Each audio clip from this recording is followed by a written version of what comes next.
গাজর ভাজা শেষ, এবার আলুগুলো ভেজে নিচ্ছি। আলুর সঙ্গে একটু ফুলকপি ছিল, নষ্ট হয়ে যাচ্ছিল, তারপর হচ্ছে একটু মিষ্টি কুমড়া ছিল, ওগুলো দিয়ে দিলাম। নিরামিষ সবজি, খাওয়া যাবে। তো লাল লাল করে ভেজে তুলে তারপর দেখাচ্ছি কী করছি না করছি। এখানে একটু কিশমিশ বেটে নিলাম। ও বাটা মশলা তো দেখাই নাই আপনাদেরকে। এই যে এখানে আদা, তারপর হচ্ছে নারকেল বাটা, বাদাম বাটা আছে। এটা তো একটু মিষ্টি, তাই এভাবেই রেখে দিলাম। এখানে চামচ দিয়ে তুলে একেবারে সরাসরি তরকারিতে দিয়ে দেবো। একটু আপনারা যারা নিয়মিত আমার রান্না দেখেন তারা তো জানেনই যে আমি আলু ভাজার সময় একটু গরম মশলা বা গোলমরিচ দিই। আর সেই সাথে আজকে দিলাম, যেহেতু এটা একটু শাহি ফ্লেভারের হবে, তাই একটু দিয়ে দিলাম শাহি জিরা। আলুটা ভেজে নিচ্ছি।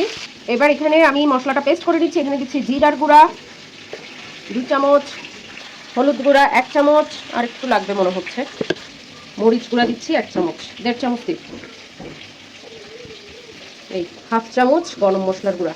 এবার পরিমাণ মতন পানি দিয়ে নিচ্ছি একটু একটু করে, বেশি দিয়ে কোনো পানি, এটা তো জাস্ট পেস্ট হবে। হ্যাঁ, পেস্ট। এবার এটা একটু মিশিয়ে নিচ্ছি, আর একটু পানি লাগবে। এই যে this is the final look. মশলাটাও রেডি, এই ভেজা মশলাটাও রেডি, সেই সাথে কিশমিশ বাটা রেডি, তারপর টমেটো কাঁচামরিচ রেডি। এবার যুদ্ধে ঝাঁপিয়ে পড়বো। আলুটাও লাল লাল করে ভাজা হয়ে গেছে, এবার তুলে নেব। চুলার আঁচটা ছোট করে দিলাম, ওটা দিয়ে দিচ্ছি। যারা নিয়মিত রান্না করেন তারা জানেন এই কাঁচামরিচের ঝাল কম। হ্যাঁ, তাই অনেকটা কাঁচামরিচ এমনিতেই থেকে যাবে, তো দিয়ে দিলে খাওয়া হয়ে যাবে, এই জন্যই এত কাঁচামরিচ দিয়ে দিলাম। এবার আমার মশলাগুলো একে একে দিয়ে দেবো। কি সুন্দর একটা কালার এসছে দেখেন। সাদা মশলাগুলো যখন দেবো তখন আরও সুন্দর লাগবে। সাদা মশলা বলতে হচ্ছে যে বাটাগুলো যখন দিব তখন আরও সুন্দর একটা রং আসবে। দিয়ে দিচ্ছি 1 চামচ আদা বাটা, দিয়ে দিচ্ছি নারকেল বাটা, এখানে 2 চামচের মতন হবে বাদাম বাটা, আরও দিয়ে দিচ্ছি কিশমিশ বাটা। সব মশলা উপকরণ দেওয়া শেষ, শুধু শো স্টপার লবণ বাকি। লবণ না দিলে কোনো তরকারি স্বাদ হবে না, কিছুই খাওয়া যাবে না। এবার দে ঘুটা দে ঘুটা দে ঘুটা।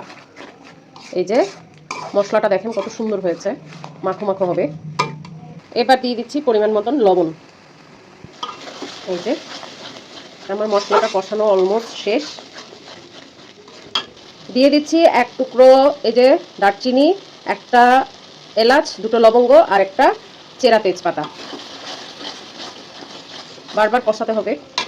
আমি একটু চিনিও দিয়েছি, কারণ আমি নিরামিষ তরকারিতে একটু চিনি খেতে পছন্দ করি।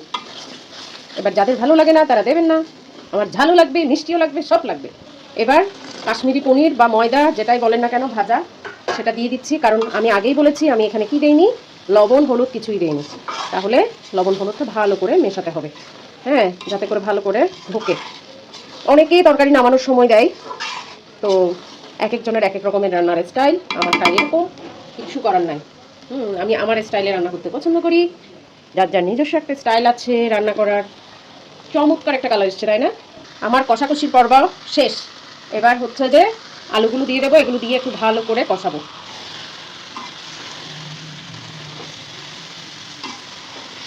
চমৎকার একটা কালার এসছে, কি বলবো।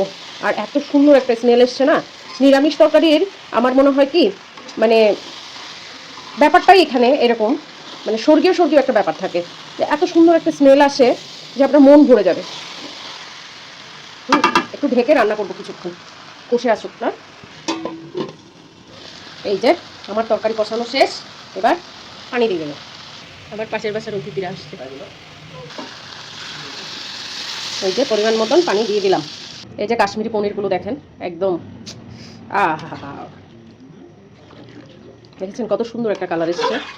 নিরামিষ রান্নার ব্যাপকতা ঠিক এইখানে। শত শত রকমের রেসিপি আছে নিরামিষ রান্নার। আর যারা নিয়মিত নিরামিষ খায় তারা তো হচ্ছে যে এই বিষয়গুলো জানে। আর যারা আমরা এরকম মানে কি বলবো বিপদে পড়ে নিরামিষ খাই, তাদের হচ্ছে এইভাবে রান্না করে দেখতে হবে, তাহলে ভালো লাগবে খেতে। এবার এটা ফুটে উঠুক, ততক্ষণ পর্যন্ত ঢেকে রান্না করি। এটা হচ্ছে আমার তরকারির ফাইনাল লুক। দেখেন কত সুন্দর একদম ফুলে ফুলে উঠেছে আমার কাশ্মীরি পনিরগুলো। এই যে একদম, এই যে একদম